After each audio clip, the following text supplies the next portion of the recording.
I'll never forget the day I stumbled upon the entrance to the underground tunnels beneath our city.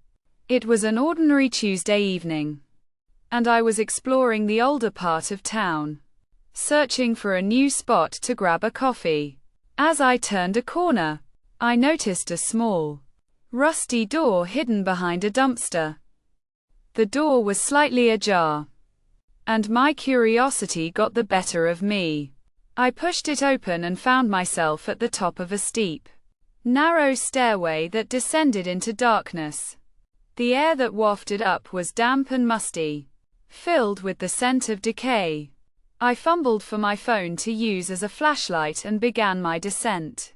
The stairs seemed to go on forever, and the silence was oppressive, punctuated only by the creaking of the old wooden steps beneath my feet. As I reached the bottom, I found myself in a narrow, dimly lit tunnel.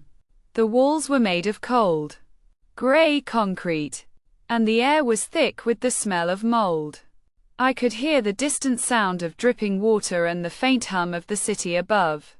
I started to make my way deeper into the tunnel, my heart racing with excitement and a touch of fear. The tunnel began to twist and turn, and I stumbled upon old signs and maps that seemed to point to different parts of the city. I realized that this must be some sort of abandoned infrastructure, perhaps our old subway system or a network of hidden passageways. As I walked, the darkness seemed to press in around me, and I started to feel like I was being watched. I quickened my pace, my senses on high alert. Suddenly, I heard the sound of footsteps behind me. They were light, cautious steps, as if someone was trying not to be heard. My heart skipped a beat as I spun around, but there was no one there. I told myself it was just my imagination, but the feeling of being watched only intensified. I started to run, my phone's light bouncing off the walls as I careened through the twisting tunnels. The footsteps grew louder, and I could sense that whoever, or whatever, was behind me was gaining on me. I was starting to lose my breath, my legs burning with exhaustion. And then, I saw it, a door, hidden behind a tattered curtain. It was slightly ajar, just like the one at the top of the stairs.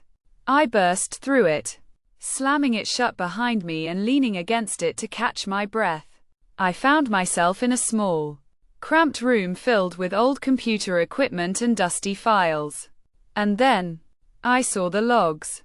Pages and pages of handwritten notes, detailing the movements of people through the tunnels. The entries were dated, and they went back decades.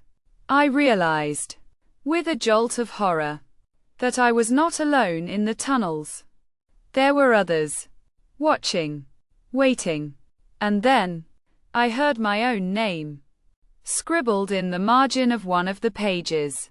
I spun around, but I was alone. The footsteps had stopped. The silence was absolute. And then, I heard my own voice, whispering back to me, "You should not have come here." I tried to scream, but my voice was frozen in my throat. The darkness closed in around me, and everything went black. When I came to, I was back at the top of the stairs, the rusty door slamming shut behind me. I stumbled out into the bright sunlight, gasping for air. I never went back to those tunnels. But I know that I'm not alone in the city. There are others, down there, waiting. And I know that I'll never be able to shake the feeling that I'm being watched. That unblinking gaze following me through the streets above.